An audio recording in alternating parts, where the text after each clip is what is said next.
Seperti kita tahu bahwa Wanua Patra ini bukan punya Pertamina, tapi ini punya Balikpapan ya. Sahabat Onyx, jangan lupa dengerin Sersan Ngopi, serius santai ngobrol pagi-pagi bersama saya Rega Dinata setiap hari Rabu jam 9 pagi di Onyx Radio. Ingat, kita bakal ngobrol dengan semua narasumber yang tentunya kompeten di bidangnya masing-masing, bakal mengangkat hal apa yang bakal kita ceritakan di kota Balikpapan. Ingat ya sahabat Onyx, setiap hari Rabu jam 9 pagi di Onyx Radio. Sersan Ngopi, serius santai ngobrol pagi-pagi.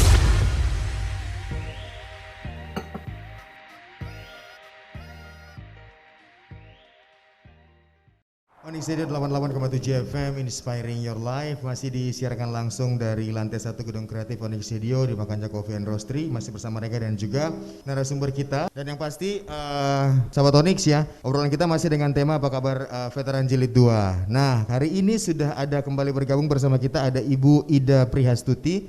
Selamat pagi Bu Ida. Ya, selamat pagi. Iya, agak telat kayaknya ya. Maaf. Biasa dandannya agak lama kan cewek ya. Iya. Beliau ini adalah anggota Dewan periode 2014-2019, benar Ibu Ida ya? Dan juga beliau seorang suksesor Rumah Dahor. Nah, ini salah satu cagar budaya yang sejauh ini masyarakat Kota Balikpapan paling hafal. Kalau kita bilang Rumah Dahor pasti tahu posisinya di mana, tempatnya di mana. Nah, ini dari yang disebutkan tadi dengan Bapak Sunaji, ada 111 cagar budaya di Balikpapan. Salah satunya adalah Rumah Dahor. Sebenarnya yang saya mau tanyakan, apa sih yang melatar belakangi Ibu Ida untuk menjadi suksesor cagar budaya Rumah Dahor? Sebenarnya kan banyak cagar budaya yang harus kita perhatikan juga. Kenapa lebih memilih Rumah Dahor? Iya, sebelumnya terima kasih. Siap. Dan ini sebuah apresiasi yang besar bahwa banyak pihak yang memberikan perhatian penuh terhadap cagar budaya yang ada di Kota Balikpapan. Dan kita bersyukur bahwa hari ini Dinas Pendidikan Kota Balikpapan terlibat langsung di dalamnya. Dan kemarin memang menjadi bagian perjuangan kami di Komisi 4. Jadi kenapa Rumah Dahor itu menjadi prioritas buat kami pada saat itu? Karena kami melihat dari seluruh cagar budaya yang ada yang memiliki sejarah panjang dan tidak boleh dihapus adalah Rumah Dahor. Rumah Dahor. Kenapa? Rumah Dahor ini mempunyai cerita yang cukup panjang tentang eksistensi Kota Balikpapan, di mana Balikpapan tidak bisa dilepaskan dengan cikal bakal kota minyaknya. Nggak lucu kan, namanya kota minyak tapi sejarah tentang keminyakan itu sendiri tergerus di sana. Tergerus, betul. Memang agak sedikit alot berbicara dengan Pertamina pada saat itu karena dari 13 cagar budaya yang ada di lingkungan Pertamina itu hanya beberapa saja yang diiyakan. Jadi kami sempat melakukan komunikasi secara terus-menerus dan kontinu, dan akhirnya Rumah Dahor itu bisa dijadikan salah satu yang tidak dihapus untuk dijadikan lokal yang diinginkan oleh Pertamina. Berapa lama prosesnya, Bu Ida? Cukup alot ya, karena memang kita juga harus berdemo-demo sedikit nih. Oh gitu ya? Kan ya. Kemudian juga ada pihak-pihak lain yang mengklaim, oh ini punya kami, oh ini nggak boleh, ini nggak bisa, ini itu. Nah artinya memang ini menjadi seksi. Manakala ini akhirnya menjadi perhatian banyak pihak. Betul. Tapi dengan komunikasi yang baik antara DPRD pada saat itu dengan pihak Pertamina dengan alasan panjang lebar kali tinggi kenapa ini harus kita perjuangkan, Pertamina dengan sangat arif bijaksana akhirnya meloloskan. Oke, Rumah Dahor tidak masuk dalam kawasan yang dipugar. Jadi waktu itu kita minta hampir seluruh rumah yang ada di sana begitu. Jangan ya gitu. Tapi dengan situasi dan kondisi yang memang kita juga pahami, betul. Akhirnya yang sekarang berdiri itulah yang menjadi tinggalan sejarah. Tinggalan sejarah. Cuman Ya. satu itu saja kah? Ibu Ida? Ada dua. Ada dua. Ya? Jadi kita juga berterima kasih ya kepada Pertamina bahwa Pertamina cukup kooperatif pada saat itu. Saya ingat sekali kami hampir 5 kali melakukan komunikasi untuk deal-dealan. Ya Pertamina juga punya kepentingan, tapi kita juga punya kepentingan sebagai warga Kota Balikpapan. Betul sekali. Jangan sampai sejarah ini terhapus, kita tidak punya rekam jejak bahwa di sini kemarin ada sejarah yang sangat luar biasa. Betul sekali. Dan Pertamina akhirnya dengan arif bijaksana memberikan dari 13 itu ada 7, kemudian 7 berkurang dan akhirnya sampai sekarang yang tertinggal. 13, 7 berubah dengan tinggal 2 ya? Ya. Tinggal 2 yang kita bisa lihat langsung nih, tapi sebenarnya banyak sekali cagar budaya. Oke, terima kasih Bu Ida untuk informasinya. Baik. Berikutnya kita kembali ke Dinas Pendidikan dan juga Kebudayaan Kota Balikpapan bersama Pak Sunaji dan juga Bapak Parkianta nih. Mendengar tadi apa yang disampaikan oleh Ibu Ida mengenai rumah Dahor. Kalau dari upaya pemerintah sendiri untuk melestarikan cagar budaya yang sudah ada, selain memberikan edukasi kepada adik-adik kita yang ada di bawah, selain itu apa yang sudah dilakukan oleh pemerintah nih Pak? Siap, terima kasih. Ya. Jadi untuk cagar budaya di Dahor, Dinas Pendidikan dan Kebudayaan kita sudah menyiapkan 1 orang, namanya itu juru pelihara. Oke. Jadi untuk kepedulian Dinas Pendidikan dan Kebudayaan terhadap rumah Dahor. Kemudian kita juga setiap periode itu melakukan kerja bakti dengan instansi, datang ke sana, ikut merawat, membersihkan dan sebagainya. Pada new normal itu kita sudah lakukan sekali. New normal Pak, Ya. masa new normal. Yang kita new normal yang pertama. Oke. Sekali kita melakukan di situ. Kita hadirkan dari kecamatan Barat dan kelurahan, juga dari Bapak Ibu guru, ada dari Dinas Pendidikan, juga ada dari instansi lain. Kemudian kita juga setiap tahun itu memberikan alat-alat untuk kebersihan, sapu, dan kita juga sediakan mesin pemotong rumput dan tenaganya. Oke, baik Pak. Sejauh ini yang Bapak lihat dari masyarakat sendiri ya, kita nggak usah bicara soal panjang lebar mengenai 111 situs sejarah atau mungkin cagar budaya yang ada di Balikpapan. Untuk rumah Dahor sendiri khusus, apakah masyarakat sekitar ikut memelihara kah atau ya udah kan ada pemerintah, biarin aja pemerintah yang urus. Gimana nih Pak? Saya kira masyarakat sekitar ikut proaktif karena dari segi keamanan dan kebersihannya terjaga. Kemudian masyarakat sendiri juga sering berkunjung, banyak komunitas-komunitas, baik itu dari komunitas alumni, komunitas pecinta cagar budaya, itu juga berkunjung ke cagar budaya rumah Dahor.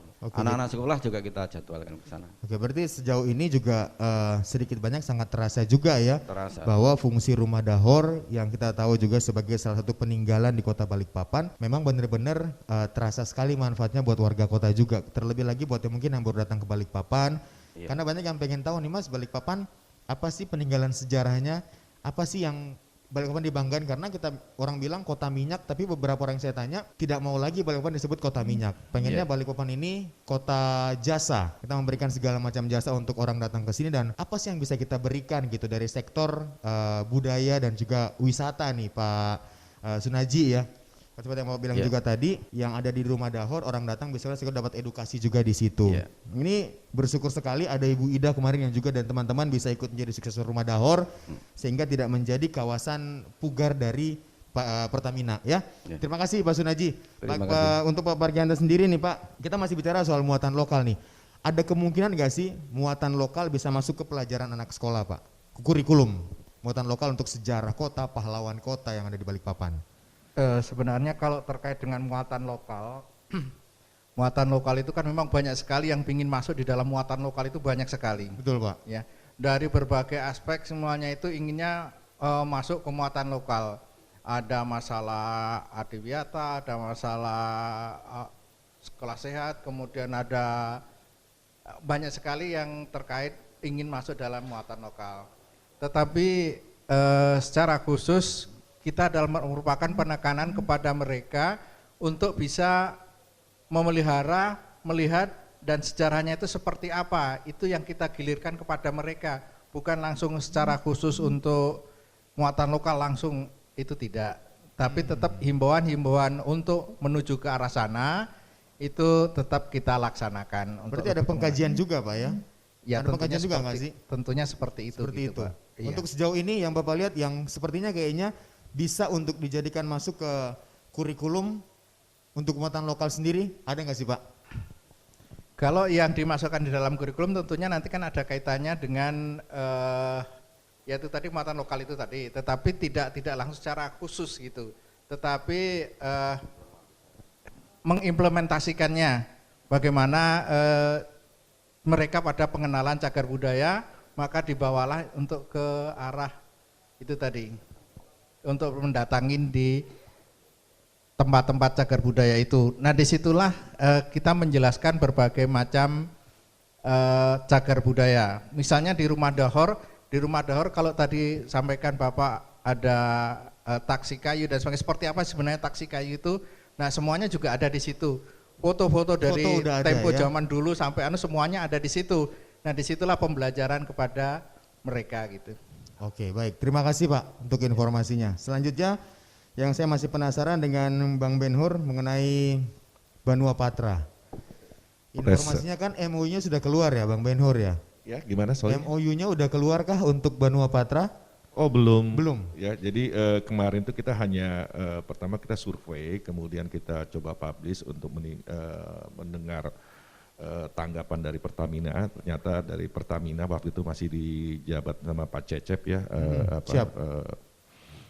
Pak Cecep Supriyana ya kalau nggak salah ya, datang ke kami untuk membicarakan pengembangan atau renovasi dari Banua Patra. Karena kita lihat sedih sekali karena saya masuk sampai dalam, saya shoot semua. Sebenarnya tadinya saya langsung mau ke Jakarta ketemu Ahok gitu. Oke. Karena beliau sangat concern terhadap kota tua ya. Waktu ada program kota tua di Jakarta juga beliau sangat luar biasa sekali mengumpulkan para stakeholder untuk membantu cepatnya terlaksana program kota tua di Jakarta. Dan saya yakin kalau beliau lihat pada saat itu atau saya bawa videonya pasti langsung itu bergerak. Tertarik. Ya, jadi rencananya saya September ketemu beliau, tapi sebelumnya Pak Cecep datang dan menceritakan kepada kami bahwa memang ada rencana pemugaran dari Banua Patra ini. Cuma memang sekarang kendala mereka di dalam adalah karena sekarang ada direktorat aset ya. Jadi mereka sekarang fokus ke pendataan aset-aset dan kebetulan untuk di Balikpapan sendiri itu manajernya belum ada waktu itu. Oh. Ya, jadi ini kendala-kendalanya dan kami lagi menunggu Pertamina akan mengundang kami untuk membicarakan konsep besaran daripada Banua Patra ini. Dan kami juga nanti di situ akan memberikan masukan karena seperti kita tahu bahwa kami lagi membangun 10 taksi kayu ya kita hidupkan kembali untuk sebagai kendaraan wisata, di mana programnya nanti bisa kita integrasikan dengan pembangunan atau objek-objek wisata atau cagar-cagar budaya yang ada di Balikpapan. Nah ini yang memang perlu effort, perlu dukungan dari semua pihak.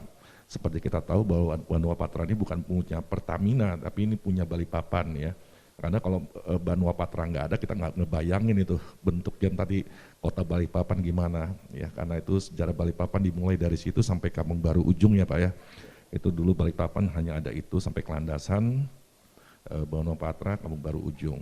Jadi segala cara akan kami upayakan. Tadinya kita mau bikin program 1000 perak atau 1000 benggol untuk Banua Patra. Banua Patra. Ya. Jadi kita kalau ini pun nggak didengar, kita minta warga Balikpapan mengumpulkan 1000 perak untuk membantu renovasi dari Banua Patra. Ya.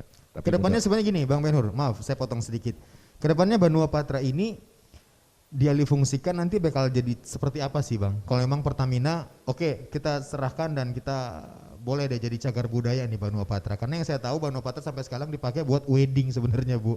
Ya. Ada beberapa wedding di situ. Gimana nih Bang Ben-Hur? Ya betul ya, kalau kita lihat sejarah kota Balikpapan, saya dulu terakhir di Banua Patra itu fashion show di situ tahun 82 ya. Oh 82 lagi sama tuh. Bu Eti, Syafa semua masih zaman itu ya. Masih ada juga Binakuta ya semua. Jadi kalau dulu orang Balikpapan kalau sudah masuk ke Binakuta itu sesuatu banget. Betul. Jadi prestisius banget dan istilahnya levelnya naik ya. Iya. Jadi kita mengharapkan fungsi dari Banua Patra ini kembalikan seperti awal, cuma perlu ditambahkan di situ karena banyak sekali ruangan-ruangan. Benar. Itu kita bikinlah museum Balikpapan di situ. Jadi tidak lagi terpecah-pecah ada di mana di Mula Warman tadi, di Dahor dan di mana gitu. Jadi kita punya satu yang tempat di situ. Dan kami pun sekarang lagi menyediakan kalau lagi menyiapkan 3D virtual 3D-nya Kota Balikpapan. Jadi sudah beberapa ikon yang hilang sudah kita bangun lagi dalam bentuk 3D yang nantinya kita akan cetak jadi nanti menjadi diorama. Ya sama kayak di Singapura ya, ini sudah kita lagi kerjakan proyeknya Dan ini semua berkat orang Balikpapan semua. Ini kita kan nggak pakai siapa-siapa. Enggak pakai orang luar berarti ya, nih, Bang jadi Ben Hur. Balikpapan zaman dulu ini komunitas ya, sekarang sedang membangun itu dan kita punya konsep kita kawal bersama kita bisa. Jadi ini semua siapa yang peduli dengan kota Balikpapan, ayo sumbangkan keahlian-keahlian, apapun juga kita bangun lagi kota Balikpapan terutama sejarahnya dengan passion yang berbeda. Nah ya. ini menarik sekali nih, berarti Jadi dari kalau pemerintah nggak perlu kerja sendiri lagi Bang Ben Hur ya. Nanti kalau Sudah ada lihat teman-teman. di Facebook kita, mungkin teman-teman nggak tahu yang gimana sih Gelora, bioskop Gelora itu sudah ada itu. Kita bangun kembali ya, sampai dalam-dalamnya. Rumah Dahor, walaupun kita jauh di Jakarta atau di luar negeri bisa lihat sampai ke dalam-dalamnya sudah kita buat semua. Ada beberapa ikon yang kita bangun semua dan ini dalam kita sebut dengan virtual city-nya Kota Balikpapan. Dan ini walaupun dalam bentuk digital bisa dicetak dalam bentuk nyata. Tergantung nanti kalau kita misalnya dapat space di mana di Banopatra misalnya 100 kali 100, nah kita bikin dioramanya seperti itu. Jadi kita bisa jalan dari Kampung Baru ujung, perumahannya kita lihat, kemudian sampai sampai panorama, kemudian sampai Jalan Minyak, Melawai, Landasan, itu benar-benar kita bangun dalam bentuk virtual dioramanya. Berarti ini perencanaannya Bang sudah benar-benar dari jauh hari ya sebenarnya ya. Iya, sudah 11 tahun. Udah 11 tahun. 11 tahun Wow. ya, waktu itu saya mulai dari zamannya Pak Imdat. Ini kalau sampai nggak jadi kan saya sendiri pusing loh Bang. Saya Bener, mulai Bang. dari zamannya Pak Imdat. Luar biasa Jadi pada saat itu kita launching kamus bahasa gaul Balikpapan. Oke. Ya, itu sebenarnya hanya trigger untuk ke semua program kita. Yang nanti di mana nanti bulan Desember kita akan launching lagi kamus bahasa Balikpapan yang kedua. Ya, kemarin kita sudah lapor sama Pak Wali juga sudah setuju. Termasuk juga nanti taksi kayu ya nanti pas ulang tahun Balikpapan. Jadi ini bukan karena saya, bukan karena ada perusahaan yang dukung atau siapa donatur juga, tapi ini semua dari orang Balikpapan. Jadi kalau kayak bapak-bapak, ibu-ibu mau dukung, ayo apapun yang bisa dibantu di situ kita wujudkan ini. Atas dasar rasa kecintaan sama kota Balikpapan Ya, sebenarnya betul. Bang Ben Hur. Ya, karena kita tahu Balikpapan sebentar lagi menjadi bukan penyanggah ya, tapi jadi terasnya Indonesia. Wih. Jadi ini kita kalau nggak punya kepedulian dari sekarang tahun 2024 kita akan jadi Depoknya kota Jakarta. Jadi cuma hanya tempat tinggal tok ya. Tapi kalau kita bergerak dari sekarang, fungsi kita sebagai kota jasa, penyangga, teras itu benar-benar terjadi. Siap. Karena kalau kita lihat konsep IKN nanti ya semuanya ada di situ. Yang saya takutkan orang Balikpapan weekend itu ke sana semua. Ya, itu hanya tinggal tunggu waktu karena luar biasa sekali. Jadi kita Balikpapan harus bergerak, sama-sama kita coba kembalikan fungsi kota Balikpapan sebagai kota jasa tadi, dengan menyiapkan semua infrastruktur terutama yang berhubungan dengan wisata dan budaya dengan cara masing-masing dan kita kerjasama nanti saling mengisi satu sama lainnya. Baik, terima kasih Bang Ben Hur untuk informasinya. Semoga harapan kita ini cepat terlaksana. Kurang lebih 11 tahun berusaha untuk bisa membangun budaya dan juga sejarah yang ada di kota Balikpapan ya. Bang Alit nih, kita kembali ke Bang Alit, pemerhati kota, melihat sejarah dari Balikpapan. Sejauh ini yang Bang Alit tahu, cagar budaya kita ada berapa Bang? Sebelum tadi diinformasikan oleh Dinas Pendidikan dan Kebudayaan nih, yang Bang Alit hafal sampai sekarang. Yang saya tahu tadi 111 itu saya punya tambahan ilmu. Tapi yang secara ini yang saya alami ya dan pernah saya lihat itu banyak di barat. Banyak di barat. Cuma saya pernah juga berkunjung ke makam Jepang di Tritip. Tritip, betul. Tritip, terus yang di sini yang juga saya pernah lihat ya tertolong juga dengan di Bajadul ini. Saya ada dilihatkan di situ ada bunker di Tangki 1. Tangki 1. Terus ada juga di Marconi. Marconi betul, ada meriam juga kalau nggak salah ya, Marconi. Ya. Saya lihat di situ dan saya juga tadi menarik yang bahasanya Banua Patra. Saya dulu pernah berbicara dengan anggota DPR RI dari Kaltim, Sri Kandi juga Ibu Hetipa. Saya selalu pingin dulu kenapa sih Balikpapan kota minyak kita nggak punya museum perminyakan. Nah, saya berharap nanti kalau misalnya Banua Patra itu terwujudkan, buat dong itu museum perminyakan di sana. Karena pasti orang taunya kotanya minyak mana, akan berkunjung ke Balikpapan dan di sana saya pernah lihat dulu sebelum dirubah di Diklat di Karanganyar, itu banyak sekali miniatur untuk perminyakan. Sekarang saya nggak tahu itu barang-barangnya di mana, padahal mereka bilang aset kami di Indonesia paling lengkap. Untuk miniaturnya. Untuk miniatur ya. Nah saya Malah di simpang Karanganyar itu kan ada, mulai saya SMP itu ada alat perminyakan itu. Iya. Itu yang warna oranye itu masih ada. Masih ada. Nah, saya berpikir kalau itu semua diwujudkan, peningkatan PAD kita akan luar biasa. Kota Semarang itu ada kota lama, Jakarta itu ada wisata kota tua. Saya kepingin di barat itu ada kota bahari. Iya. Kota bahari yang dimana di situ ada bahari dari segi wisatanya, dari segi sejarahnya. Bahari bukan lama Bang ya. Kalau bahari kan Banjar lama ya, bahari ya. Iya, bahari. Bahari juga di sana maritim kan bahari juga. Bahari betul. Tolong jangan dirubah karakter orang di sana. Pemerintah bisa membangun infrastruktur itu, perbaikan jalan, paret, tapi bangunan-bangunan yang masih gaya lama biarkanlah, karena itu akan menjadi nilai jual yang luar biasa. Karakter masyarakat di sana, di pelabuhan rakyat itu kan masih banyak di sana. Dan kita ingat dulu yang mensubsidi paling tidak, mohon maaf, jalur masuknya bahan makanan kan juga dari Kampung Baru. Dari Kampung Baru. Pelabuhan rakyat itu yang dari Sulawesi semua dari sana, termasuk bahan bangunan juga yang membuat menunjang infrastruktur Balikpapan juga dari Kampung Baru. Kampung Baru. Saya pingin sekali biarkanlah dengan gayanya sendiri orang di sana, supaya orang melihat wajah kota Balikpapan, kota tuanya itu yang mana, ke sana aja. Kampung Baru aja. Ke sana. Jadi perekonomian bisa menambah income buat mereka. Betul. Dan saya juga kepingin itu ada namanya taksi air. Oh, taksi air. Pingin sekali, karena wisata di sana ya mohon maaf, kalau misalnya terwujud nanti jembatan Balikpapan misalnya Penajam, kita harus perhatikan kapal-kapal mereka mau dikemanakan. Ya, betul. Tapi kalau itu kita jadi wisata air, taksi itu bukan cuma lewat darat saja. Nanti mungkin ada halte-haltenya mungkin di Monumen, halte-haltenya di Melawai, sampai di BSB sana, sampai mungkin kalau bisa kan di airport juga ada langsung ke laut kan. Kalau itu dipikirkan saya rasa Balikpapan itu akan luar biasa. Baik, siap. Terima kasih Bang Ya, Halid. Ini semoga bisa menjadi pekerjaan rumah yang baik juga buat dinas-dinas terkait, Pak Soneji dan juga Pak Pagiantai juga, karena harapan kita besar sekali di sejarah ini. Bukan hanya pemerintah saja yang bergerak, tapi mendengar tadi jawaban dari Bang Ben-Hur, Ibu Ida, Bang Halid juga, ternyata semua aspek siap mendukung untuk sejarah kota Balikpapan. Karena kita pengen Balikpapan bukan hanya menjadi tempat tujuan persinggahan semata, tapi juga ada yang dituju datang ke sini, dan benar-benar orang yang datang ke Balikpapan bisa melihat ternyata Balikpapan yang katanya kota minyak, oh ternyata punya museum minyak juga, punya museum yang lain juga. Jadi datang ke sini bukan cuma datang ke pantai, datang ke mall. Dengan mall yang kita lihat sekarang kan juga dibanding kota-kota lain, kita nggak ada apa-apanya gitu kan. Jadi harapan kita, kenapa kita nggak bersama-sama maju untuk memajukan sejarah kota Balikpapan. Nanti kita akan kembali lagi, kita bakal ngobrol agak sedikit mundur beberapa tahun yang lalu mengenai perjuangan rakyat kota Balikpapan. Bicara soal monumen nantinya juga akan kita singgung di sesi berikutnya. Jadi sahabat Onyx jangan kemana-mana, tetap bersama kami di talk show tentunya di Sersan Ngopi, serius santai ngobrol pagi-pagi.